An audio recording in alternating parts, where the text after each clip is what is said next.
Maintenant, c'est l'heure de l'inviter sur la télévision Burkina Info. À ce titre, je reçois sur ce plateau du 13h M. Rémi Fulgence Dandjunou, ministre de la Communication, chargé des relations avec le Parlement et porte-parole du gouvernement. Bonjour et bienvenue sur ce plateau. Bonjour à toi, Benazir. Monsieur Dandjunou, 10 jours après le drame des attaques, aujourd'hui s'est tenue la journée d'hommage aux victimes, au nombre de plus d'une trentaine et de 11 nationalités, dont un burkinabé. Quelle est la suite après cet acte? Il y a 11 nationalités, 10 nationalités plus nationalité burkinabé. Il y a 32 personnes qui ont perdu la vie, dont plus de 7 burkinabés qui ont été touchés par ce triste événement et cet assassinat collectif perpétré par 3 personnes. La suite, c'est que effectivement le gouvernement met tout en œuvre pour que à la fois les acteurs directs de ces attaques-là soient arrêtés. Le gouvernement également met tout en œuvre pour que les familles soient accompagnées dans le processus donc de deuil, d'inhumation des victimes. Il faut savoir que sur quasiment toutes les victimes burkinabées, il y a eu une équipe gouvernementale qui a été représentée lorsque le gouvernement en a été informé ou lorsqu'il a appris même par voie de presse. Même pour l'inhumation de la victime américaine aujourd'hui à Yako, il y a une délégation gouvernementale conduite par la secrétaire d'État, Madame Dambélé, qui s'est rendue donc à Yako. Donc le gouvernement accompagne les victimes avec notamment des facilités qui ont été faites en termes notamment de rapatriement des corps. Il y a 10 nationalités. Il y a donc des personnes qui ont voulu, soit en Ukraine, soit en Italie, soit en France, soit au Canada, soit en Suisse, soit aux Pays-Bas, soit au Portugal, ramener leurs amis, leurs parents, en tout cas les restes de leurs compatriotes pour l'inhumer dans leur pays. Donc il y a tout ce travail d'accompagnement là qui est fait vis-à-vis des familles maintenant et qui va se poursuivre notamment avec les cellules psychologiques pour permettre la prise en compte de cette réalité-là et l'accompagnement des familles. Monsieur le ministre, vers l'institutionnalisation d'une journée d'hommage aux victimes du 15 janvier. Non, je ne pense pas que ce soit aujourd'hui une question qui soit posée en ces termes-là. Cette journée-là est nécessaire et le président, son Excellence Roch Marc Christian Kaboré l'a voulu parce que simplement, autant on a eu droit à des journées d'hommage pour les victimes de l'insurrection ou les victimes du coup d'État, autant il était nécessaire que ces personnes-là qui n'ont pas voulu être à cet instant des victimes de la barbarie et de la bêtise humaine soient considérées comme des personnes qui ont payé le prix pour que notre démocratie puisse se construire. On leur a ôté la vie parce qu'elles étaient libres, parce qu'elles avaient envie de vivre, parce qu'elles représentaient la liberté et la démocratie, et c'est pour ça qu'il fallait commémorer ces personnes-là dans leur diversité. Il y a une journée aujourd'hui qui touche tous les martyrs et je pense qu'il faut tenir compte de cette journée-là. Mais la commémoration qui a été faite était vraiment une commémoration pour accompagner ces familles-là parce que certaines ont voulu enlever les corps depuis le jeudi dernier pour véritablement. Parlant d'enlèvement de corps, sait-on si toutes les familles sont rentrées en possession des restes des victimes? À l'exception des personnes qui n'auraient pas été identifiées, je pense qu'il y a 2 pour l'instant, toutes les victimes ont été totalement identifiées, toutes sont rentrées en possession. Les enterrements et les inhumations se font et les dernières se font aujourd'hui quasiment. On le sait, avant cette attaque qui a eu lieu le 15 janvier dans le cœur de la ville de Ouagadougou, à savoir sur l'avenue Kwame Nkrumah, il y a eu déjà un enlèvement à Djibo et récemment il y a eu une mission gouvernementale et vous en faisiez partie. Qu'est-ce que vous avez pu observer déjà sur le terrain? Sur le terrain, il faut reconnaître qu'il y a une population qui a besoin d'être rassurée et je pense que la mission gouvernementale avait cette nécessité-là. Il y a des personnes qui ont besoin de savoir qu'elles sont partie intégrante du Burkina Faso. Il y a des personnes qui avaient besoin de comprendre qu'il y a un dispositif sécuritaire qui a été mis en place. Il est clair que ce sont des régions qui sont relativement excentrées. De l'endroit où, effectivement, notamment Inaboa, où l'attaque a été perpétrée, il y a des difficultés, notamment en termes de couverture de la zone par les réseaux téléphoniques, en termes de positionnement de nos forces armées, notamment à cet espace-là. Mais toutes ces questions aujourd'hui sont prises en compte Et nous avons d'ailleurs été dans la mission avec le colonel Blaise Z. Ouedraogo, qui dirige donc la première compagnie de gendarmerie qui couvre donc cette région-là et qui a donc affirmé aux populations qu'un certain nombre d'éléments sont pris en compte pour qu'effectivement ces questions ne se posent pas. Mais je crois... parlant de rencontres avec les populations, il y a eu une rencontre avec les forces vives. Quelles sont les résolutions qui ont découlé de cette rencontre-là? Il n'y a pas de résolution particulière. Il y a une approche qui a été mise en place dès que les événements sont survenus et qui se démultiplie et qui se met en place à travers le pays. Ce qui était important, c'était d'écouter les populations, de savoir ce qu'elles avaient comme préoccupation. Elles en ont exprimé un certain nombre d'éléments.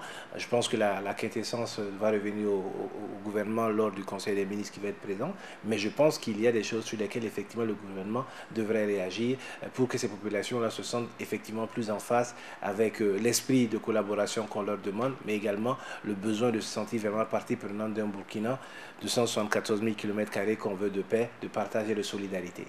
À Djibo, il y a eu l'enlèvement du docteur Elliott et de son épouse qui ont en charge une clinique qui prend en compte beaucoup de malades. Alors, avons-nous des nouvelles concernant cet enlèvement? À la date d'aujourd'hui, je pense que tous les efforts sont faits à la fois par le Burkina et deux pays frontaliers, le Niger et le Mali, pour retrouver le couple Elliott, qui est un couple qui est installé à Djibo depuis plus de 42 ans aujourd'hui. Il y a à Djibo une association qui s'est mise en place, Je suis Elliott, qui travaille donc avec les populations. Et comme les populations sont frontalières avec celles du Mali et du Niger, les renseignements se recoupent pour permettre, on l'espère, de pouvoir libérer ce couple qui est quasiment octogénaire très très bientôt.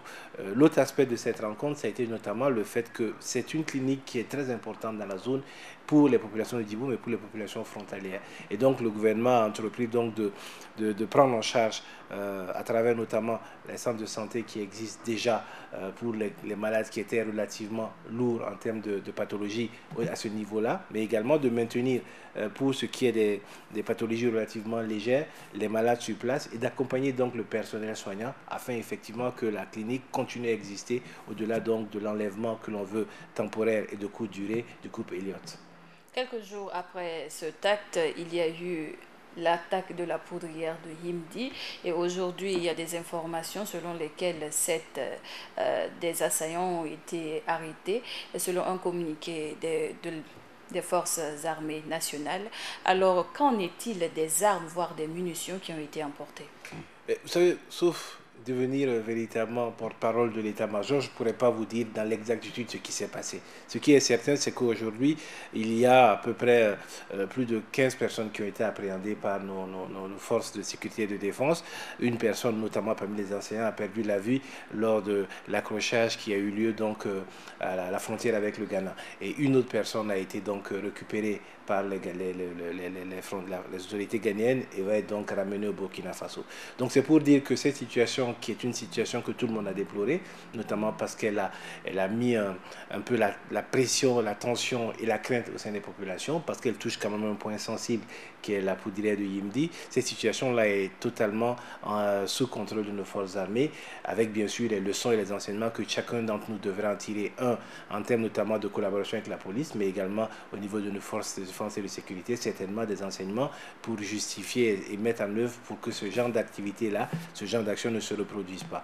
Ce qu'il est certain, c'est que il y a une situation qui est une situation globale. Il y a eu cet attentat-là, il y a eu les attaques qui ont été perpétrées à Inabao, il y a eu l'enlèvement de ce couple d'Australiens, le couple Elliott. Il y a eu ensuite cette poudrière qui a tenté, sur laquelle on a tiré et on a pris quelques armes au niveau de Yimbi. Il faut comprendre qu'il y a comme une volonté de déstabiliser le Burkina dans la phase de reconstruction de ces... Quand vous parlez de déstabilisation, sait-on qui sont les commanditaires de tous ces actes? Pour aujourd'hui, il est évident qu'il y a des ex-RSP.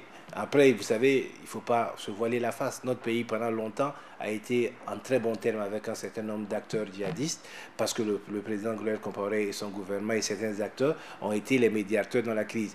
Médiateur, c'était le mot un peu gros parce qu'il faisait et défaisait un peu les relations.